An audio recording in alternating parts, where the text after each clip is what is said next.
Hello, my little misfitting ghouls and alike. This is a lovely part of the Trent and Mersey Canal.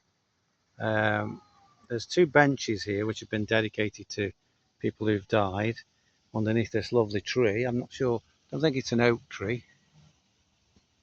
But anyway, yeah, so this one, it's got a lovely little love art on there. It says, Mum and Dad, those we love don't go away. They walk beside us every day, unseen, unheard, but always near, still loved, still missed, and very dear.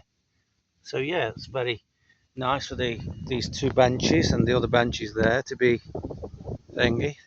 This is lock. It's a double lock actually. So Trent and Mersey comes up into from Cheshire, and they call the actual the route up there Heartbreak Hill. Because it's such there's so many locks down there, and it's hard to get up here because eventually when it joins the Macclesfield Canal, which is going that way towards Kidsgrove, the Macclesfield Canal is one of the highest canals in the country. So typically years ago, when the pottery and all the other industries were coming up through the canals here, they they had to have double locks, or the speed would have been reduced. So everywhere down here is double locks, was to speed it up. It was the motorway of its day, apparently. But I'll just show you how deep this a typical lock is. This is lock 137, I think. But as you can see, they're always the lock doors are leaking. That gives you an idea of how deep it is, and they're always leaking some water. There you can see leaking. There's always leakage through these lock gates. Massive construction on the lock gates. This is the sill here, where it says sill, and you're supposed to keep your boat away from that sill there, so that when the water's being let out of the lock, and you're going that way, your boat doesn't get trapped on that sill, because there's been some very bad accidents with people having the boat trapped on the sill as the water is being taken out from down that way. You can see a little hole in the two doors down that way. Yeah. So I'll just give you a quick idea of how a lock works. So if you're coming from that way into this lock, going up bank, shall we say, you see here, you can open those gates there because there's no pressure on them. So you open those gates and you draw your boat into this area here. Yeah. Then you close the gates behind you. Yeah. You walk along the lock to these sluices. Usually I have two, sometimes one, but usually two.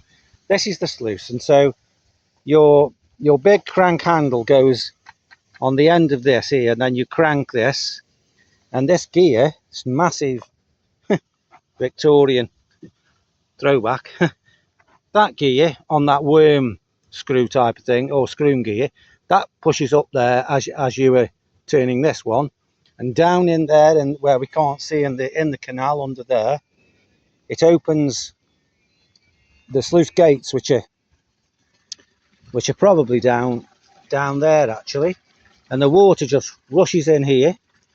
Then it lifts your boat up to the correct height, and when the water, and only when the water, is at the same level, that means the pressure here in the lock is the same as in the canal here. When those pressures are equal, this door then, if I walk across this little bit here, watch where I'm going. Yeah, you walk across here, get to here, and you get the lock gate handle here, this one. Yeah, and then I push it that way around there. You can see where it's been, people have walked around before, and that gate opens here. Yeah, and of course now your boat is at this level. Your boat comes out of this lock, and it's like now it's risen what, 8 or 10 foot, and it's now level with those boats down there. And then you move on to your next lock, and then it's the reverse and the other way. But once the boat's gone out, you close this gate, and then you come back to here, you undo that little latch there, and you wind down the sluices for the next person. And it's the same on the other side here. So obviously you can have two boats here, one boat in that lock and one boat in that lock. Yeah, and that's how they've worked for hundreds of years, and they've never changed. And yeah, well, this one's leaking even more here. You can hear it.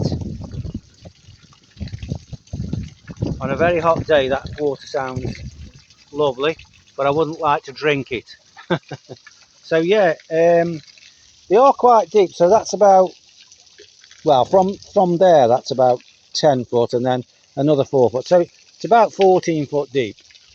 So you wouldn't want to fall in this. It would be game over.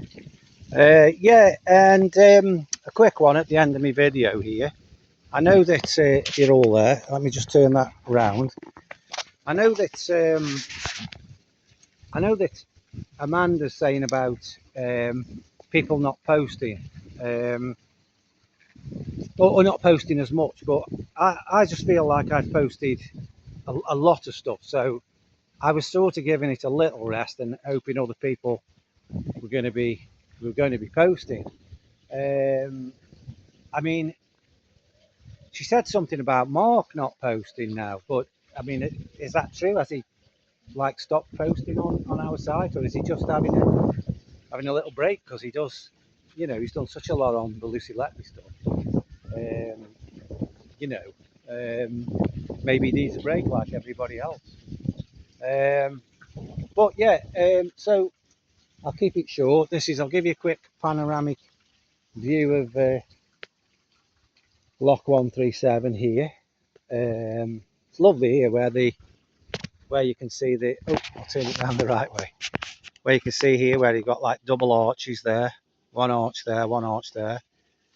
And I think the farmer sometimes opens that gate there, and he's herd, because there's a milking herd that goes into this field, and they sometimes walk across this particular bridge here, and then he opens that galvanized steel one there, and then they all go. I mean, all his herd go down here. There is a yellow wayfinder, so this is sometimes part of my route. Sometimes I go down there. That's where the stream is down there. Yeah, so that's the public footpath. There you go. That's the Trent and Mersey going northwest that way. Yeah, so we're in Cheshire actually now. We are actually in Cheshire, but Staffordshire is not far that way. Yeah, so like I say, I just hope people do post more. But I think I actually think it's up to other people really to start posting, because I don't want to be seen as the only person creating content for our misfits. I mean, I think Mark said we've got like 300 members or something. If we've got 300 members, where are all their posts? I don't really understand that. Maybe you do. But anyway, like I say, I hope everybody's all right, and trying to keep cool. It's very hot here, so I'm trying to stay in the shade. I'll speak to you all soon, and adios. Free Lucy, free Palestine.